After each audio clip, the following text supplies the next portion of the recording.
The Rescue of the Tin Woodman. When Dorothy awoke, the sun was shining through the trees, and Toto had long been out chasing birds and squirrels. She sat up and looked around her. There was the Scarecrow still standing patiently in his corner, waiting for her. "We must go and search for water," she said to him. "Why do you want water?" he asked. "To wash my face clean after the dust of the road, and to drink, so the dry bread will not stick in my throat." "It must be inconvenient to be made of flesh," said the Scarecrow thoughtfully, "for you must sleep and eat and drink. However, you have brains, and it is worth a lot of bother to be able to think properly." They left the cottage and walked through the trees until they found a little spring of clear water, where Dorothy drank and bathed and ate her breakfast. She saw there was not much bread left in the basket, and the girl was thankful the Scarecrow did not have to eat anything, for there was scarcely enough for herself and Toto for the day. When she had finished her meal and was about to go back to the road of yellow bricks, she was startled to hear a deep groan nearby. "What was that?" she asked timidly. "I cannot imagine," replied the Scarecrow, "but we can go and see." Just then another groan reached their ears, and the sound seemed to come from behind them. They turned and walked through the forest a few steps, when Dorothy discovered something shining in a ray of sunshine that fell between the trees. She ran to the place and then stopped short with a cry of surprise. One of the big trees had been partially chopped through, and standing beside it, with an uplifted axe in his hands, was a man made entirely of tin. His head and arms and legs were jointed upon his body, but he stood perfectly motionless, as if he could not stir at all. Dorothy looked at him in amazement, and so did the Scarecrow, while Toto barked sharply and made a snap at the tin legs, which hurt his teeth. "Did you groan?" asked Dorothy. "Yes," answered the Tin Man, "I did. I've been groaning for more than a year, and no one has ever heard me before. Come to help me." "Oh, what can I do for you?" she inquired softly, for she was moved by the sad voice in which the man spoke. "Get an oil can and oil my joints," he answered. "They are rusted so badly that I cannot move them at all. If I am well oiled, I shall soon be all right again. You will find an oil can on a shelf in my cottage." Dorothy at once ran back to the cottage and found the oil can, and then she returned and asked anxiously, "Where are your joints?" "Oil my neck first," replied the Tin Woodman.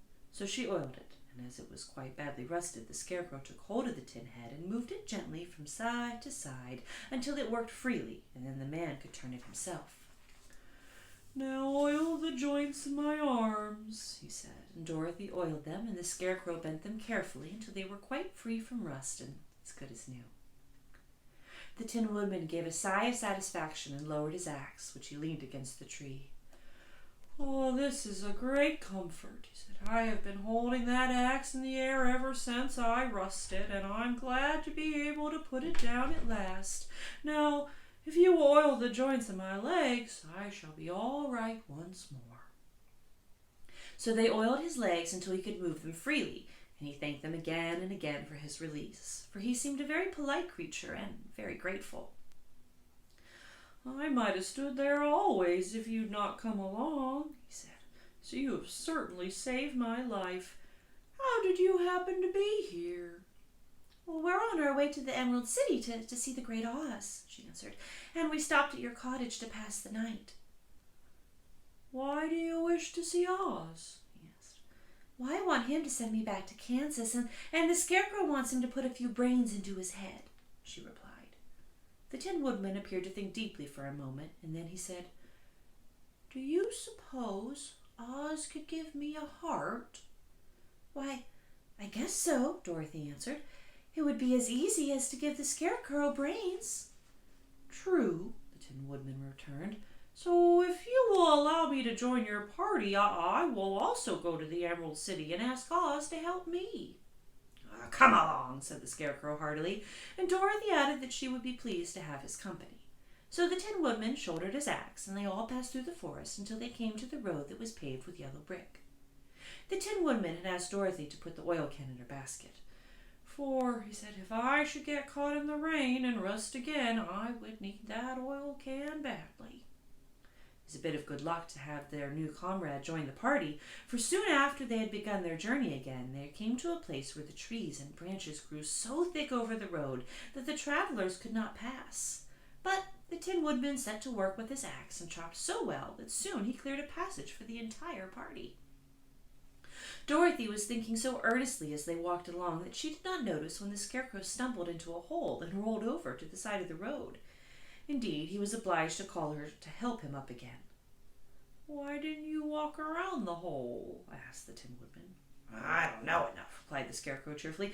"My head's stuffed with straw, you know, and that is why I'm going to Oz to ask him for some brains." "Oh, I see," said the Tin Woodman, "but after all, brains are not the best thing in the world." "Have you any?" inquired the Scarecrow. "No, my head is quite empty," answered the Woodman, "but once I had brains and a heart also, so having tried them both, I should much rather have a heart." "Why is that?" asked the Scarecrow. "Well, I will tell you my story, and then you will know." So while they were walking through the forest, the Tin Woodman told the following story. "I was born the son of a woodman who chopped down trees in the forest and sold the wood for a living. When I grew up, I too became a wood chopper, and after my father died, I took care of my old mother as long as she lived. Then I made up my mind that instead of living alone, I would marry, so that I might not become lonely. There was one of the Munchkin girls who was so beautiful that I soon grew to love her with all my heart. She, on her part, promised to marry me as soon as I could earn enough money to build a better house for her. So I set to work harder than ever. But the girl lived with an old woman who did not want her to marry anyone, for she was so lazy she wished the girl to remain with her and do the cooking and the housework. And so the old woman went to the Wicked Witch of the East and promised her 2 sheep and a cow if she would prevent the marriage. Thereupon the Wicked Witch enchanted my axe, and when I was chopping away at my best one day, for I was anxious to get that new house and my wife as soon as possible, the axe slipped all at once and cut off my left leg. This at first seemed a great misfortune, for I knew a one-legged man could not do very well as a wood chopper, so I went to a tinsmith and had him make me a new leg out of tin. And the leg worked very well once I was used to it.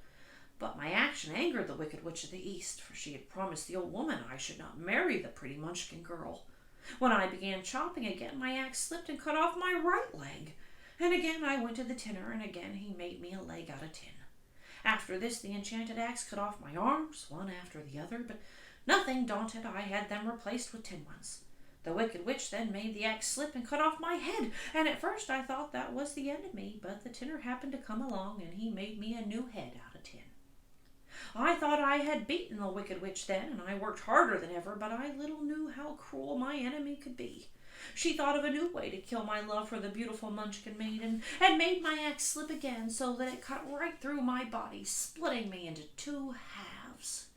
Once more the tinner came to my help and made me a body of tin, fastening my tin arms and legs and heads to it by means of joints, so that I could move around as well as ever, but alas, I had no heart, so that I lost all my love for the Munchkin girl and did not care whether I married her or not. I suppose she's still living with that old woman, waiting for me to come after her. My body shone so brightly in the sun that I felt very proud of it, and it did not matter now that if my axe slipped, for it could not cut me. There was only one danger, that my joints would rust. But I kept an oil can in my cottage and took care to oil myself whenever I needed it. However, there came a day when I forgot to do this, and being caught in a rainstorm before I thought of the danger my joints had rusted, and I was left to stand in the woods until you came to help me. It was a terrible thing to undergo, but during the year I stood there I had time to think that the greatest loss I had known was the loss of my heart. While I was in love, I was the happiest man on earth, but no one can love who is not one to have a heart, and so I am resolved to ask Oz to give me one. If he does, I'll go back to the Munchkin maiden and marry her. Both Dorothy and the Scarecrow had been greatly interested in the story of the Tin Woodman, and now they knew why he was so anxious to get a new heart. "All the same," said the Scarecrow, "I shall ask for a brain instead of a heart, for a fool would not know what to do with a heart if he had one." "I shall take the heart," returned the Tin Woodman, "for brains do not make one happy, and happiness is the best thing in the world." Dorothy did not say anything, for she was puzzled to know which of her two friends was right, and she decided if she could only get back to Kansas and Aunt Em, it did not matter so much whether the Woodman had no brains and the Scarecrow no heart, for each got what they wanted.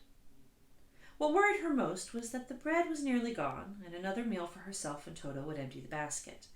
To be sure, neither the Woodman nor the Scarecrow ever ate anything, but she was not made of tin nor straw, and could not live unless she was fed.